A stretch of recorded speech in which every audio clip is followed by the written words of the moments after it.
প্রত্যেকদিন রাত্তিরে একঘেয়ে খাবার খেতে খেতে মুখটা কেমন স্বাদ বদল করতে ইচ্ছে হলো।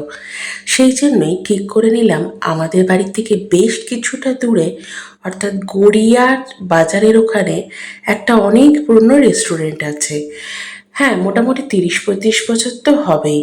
খুব একটা বড় সড়ো নয়, কিন্তু অনেক পুরনো। আমরা আগে অনেকবার যেতাম, কিন্তু ইদানিংকালে আর যাওয়া হয় না, দূরত্ব তো অনেকটা, তাই। রাজ বিরিয়ানি, যারা কোরিয়া এলাকায় থাকেন তারা অবশ্যই চিনে যাবেন। তো সেখানেই চলে গেছিলাম আজকে বিরিয়ানি খাবো বলে। ইচ্ছে ছিল অন্য কিছু খাওয়ার, কিন্তু তারপর দোকানে গিয়ে মন বদল করে বিরিয়ানি নিয়ে নিলাম। আর এখানকার স্টাফেরা সব আমাদের চেনা। বিরিয়ানি নিয়েছি, তারপরেই দেখলাম পাশে এই ভদ্রলোক ঘুগনি আর আলুর দম বিক্রি করছে। দেখা মাত্রই নিয়ে নিলাম। আচ্ছা, বলতে পারেন এই সময় এরকম আলো কেন দিয়েছে? এটা তো কয়েকদিন আগে দুর্গা পুজোর সময় ছিল। এখন কি তাহলে কোনো পুজো আছে? কি জানি, আমার তো ঠিক খেয়াল পড়ছে না। জগদ্ধাত্রী পুজো হয়ে গেছে, কার্তিক পুজোও কি হয়ে গেছে ঠিক জানা নেই।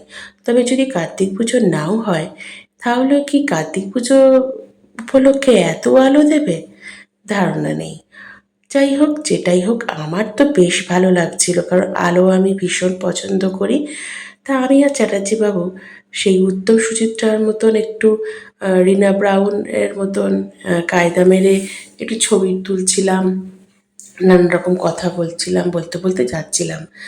হ্যাঁ, মানবিমান তো আছেই, সেই পালা কিন্তু যে শেষ হয়েছে বলবো না। কিন্তু মানে রোজকার দিনে চলাকালীন তো কিছু মেনে নিতেই হয়। আর এটা হচ্ছে বিখ্যাত সেই পাটুলি ঝিলপাড়। এখানে তো শীতকালে দারুণ লাগে, লোকে লোকারণ্য। গরমকালেও লোক আসে ঠিকই, তবে শীতকালে বেশ জমজমাটি আড্ডা বসে। ইচ্ছা রইল আমার বান্ধবীদের নিয়ে একদিন এখানে আসা যাবে। এরপর দেখুন হালকা কিন্তু কুয়াশা পড়ছে, রাত হয়েছে তো সেই কারণে। আর স্কুটিতে যাওয়ার সময় বেশ ঠান্ডা লাগছিল। ঘরে চলে এসেছি, এবার গরম গরম বিরিয়ানিটা সার্ভ করবার পালা। এই যে গরম বিরিয়ানি, সাথে দিয়েছে একটা বড় আলু, সাথে একটা ডিম আর চিকেন লেগ পিস।